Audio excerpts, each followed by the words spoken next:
Welcome to the Historical Interface Museum. You have selected the Roman Empire. All evidence loaded and ready for investigation. Load the options, curator. Certainly. All right, so tell me about everyday life. Select a piece of evidence.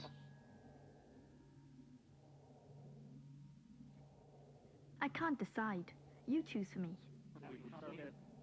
To Romans, the only life worth living was in the towns. As the Romans spread, they took everything they might need with them, including their ideal town, not on paper, but in their heads, tried and tested throughout the empire.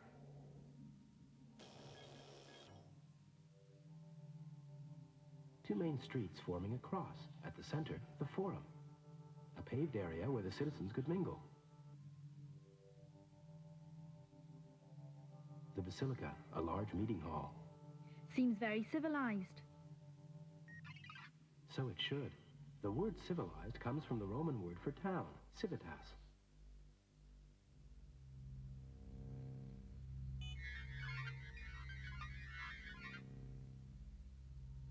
Colonnades, covered walkways. Offices for the magistrates who ran the town. Shops. The temple. It would be so much easier to imagine if I could just go back in time. Take, say, 12 o'clock on the 24th of August, AD 79. Modestus the baker has just put 81 loaves into his oven.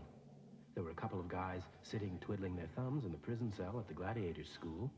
Oh, and Vesonius's dog was having a good scratch and guarding his front door.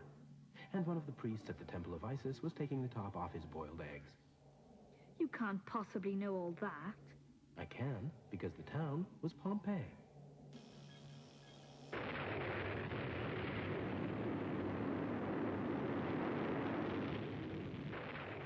Vesuvius erupted on August 24th, AD 79, and buried Pompeii under 6 meters of volcanic ash. It simply stopped in time.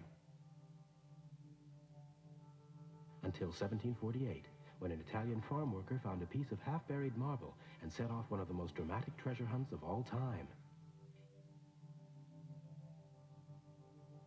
Imagine if a modern town was put in a time warp and reappeared 2,000 years in the future.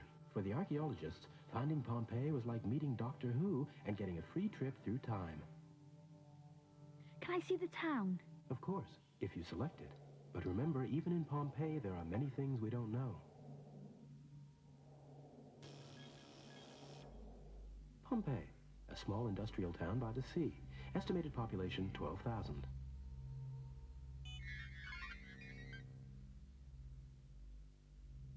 An important center for the wool trade.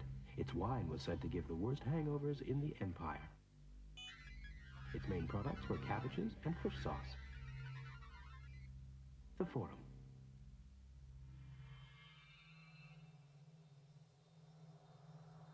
Usual thing, colonnade for shade, triumphal arches. Temple of Jupiter, Vesuvius there in the background.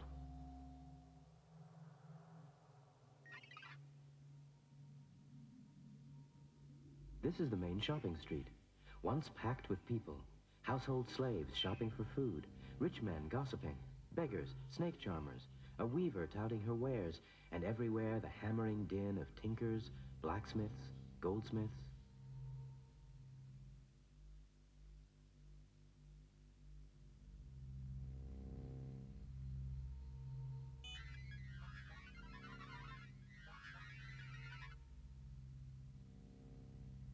Stones to cross the road and to keep out of the mud when the rains came.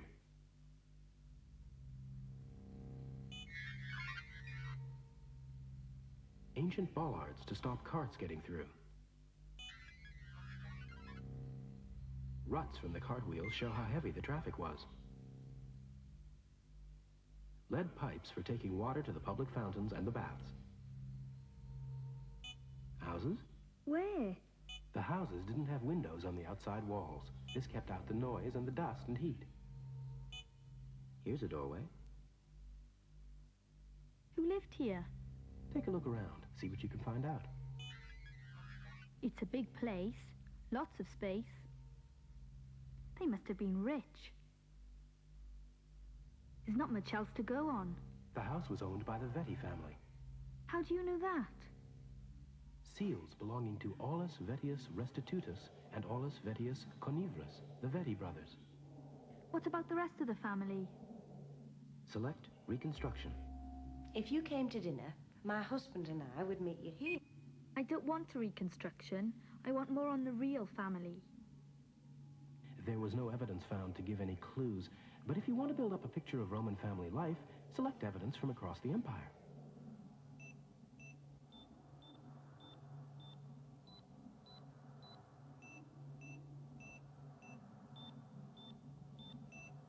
A mother and father and 2 children. Were most Roman families like this? It's hard to be sure. They probably had more children since many died young. This inscription tells of a Roman woman, Venturia, who gave birth to 6 children, but only 1 survived.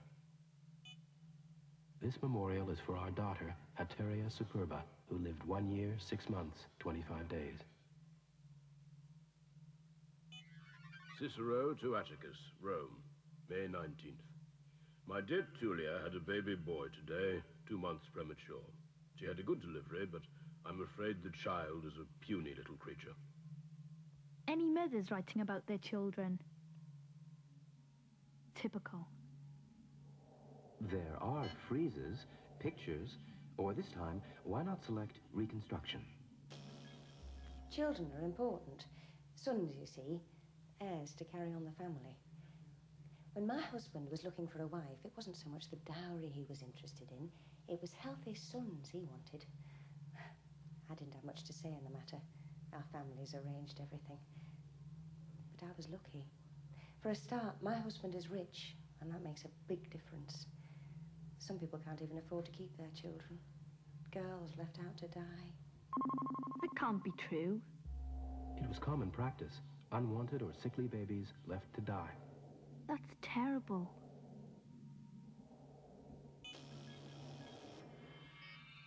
This is from Egypt. Hilarion, the husband, is writing to his wife.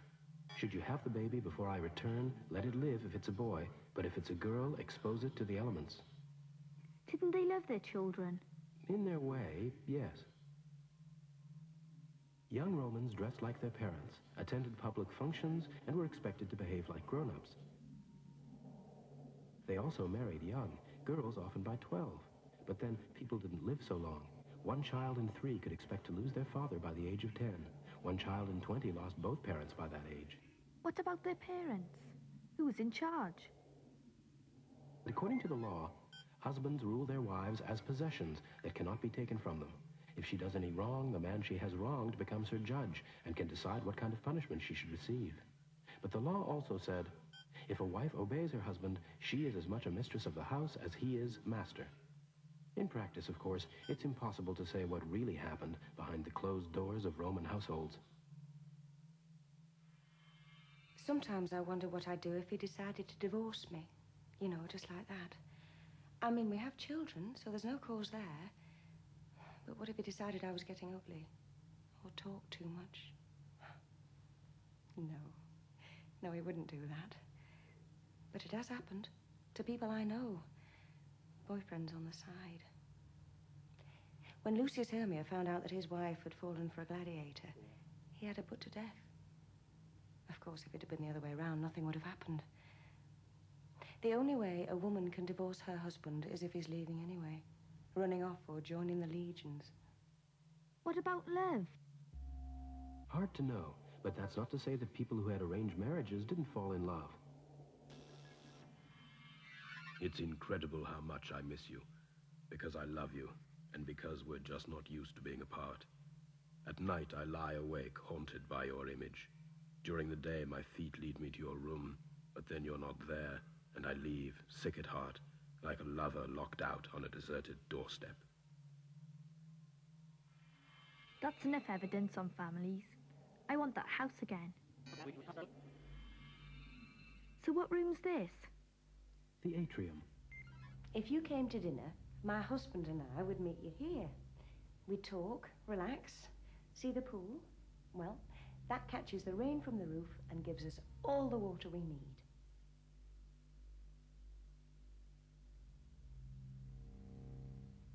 Strong boxes, money, cash. Well, my husband and his brother, well, they're the Vetty brothers. Well, I know some people say it's a bit vulgar to show off your wealth, but I say, why not?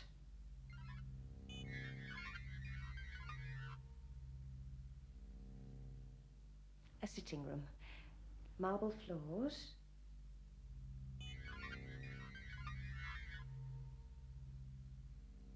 painted walls, molded plasterwork on the ceiling. Nice, isn't it? We use the rooms around the atrium in the winter. Apart from the sitting room, there's a dining room and some bedrooms. In your detail box, original Roman beds.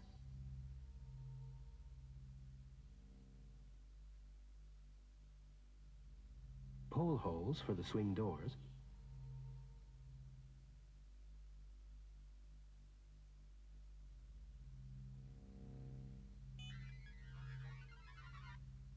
The summer dining room. Here we'd eat, reclining on couches. The frieze? Oh, well, that's a few of my husband's business interests. The flowers for making perfume coming in from the countryside.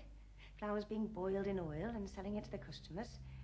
They're also goldsmiths and into the cloth and wine trade. Peristyle garden. We know exactly what was planted in these gardens because we have the evidence of the pollen. Each plant has a different type of pollen, scientifically examined hundreds of years later to tell us which plants were grown.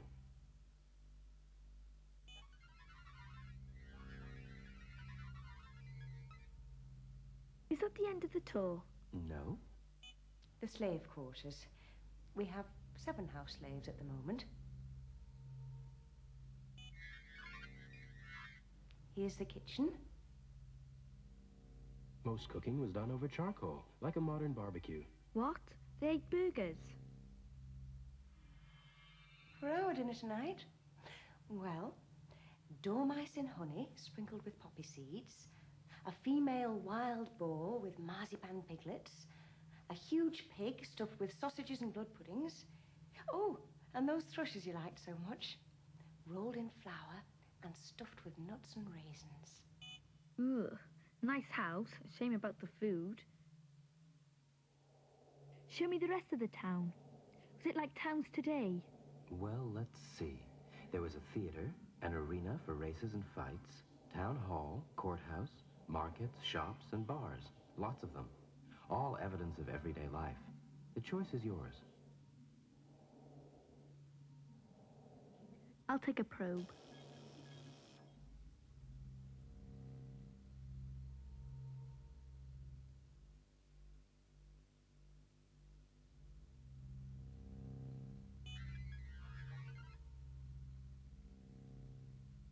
There were at least 120 bars in Pompeii.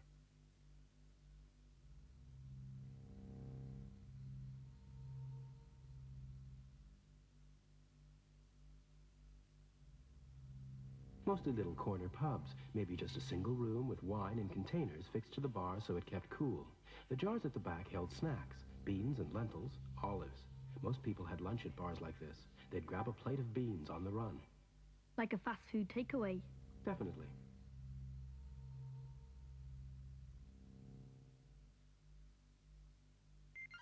What are you hanging around out there for not a night like this? Come on in, we've got wine at all sorts of prices, even cool water, cheese, all kinds. We'll set the dice up for you again. Or, if you prefer, we've got music and entertainments out the back.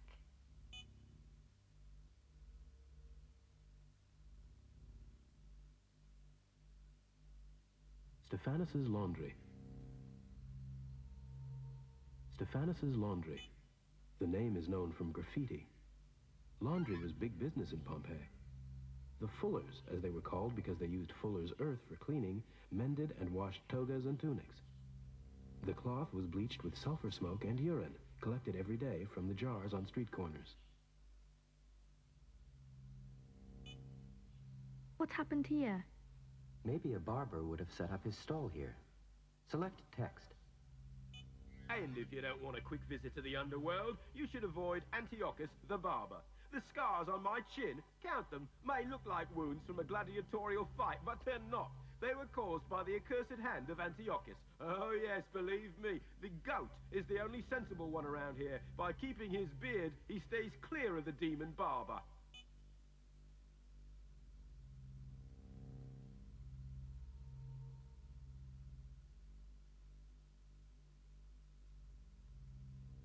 The bakers.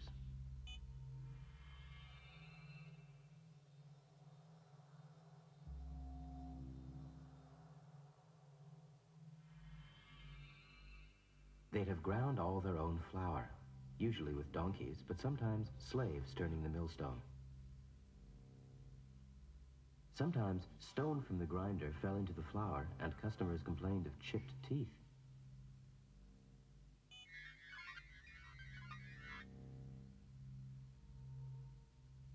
The baker's oven.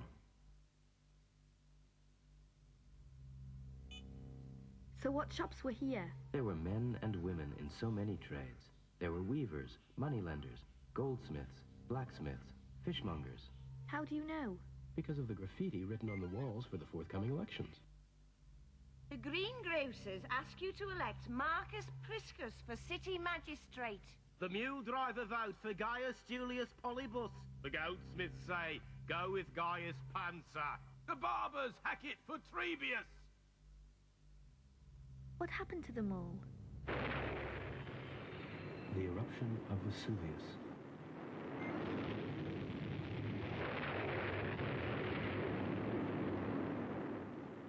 First, a blast of gas blew a huge cloud of pumice and dust miles into the air. The gas, carbon monoxide, was heavier than air and rolled down the mountain into the town, suffocating many hundreds of people.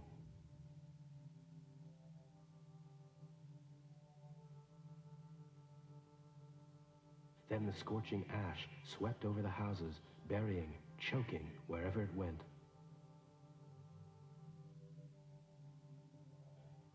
"2,000 people died.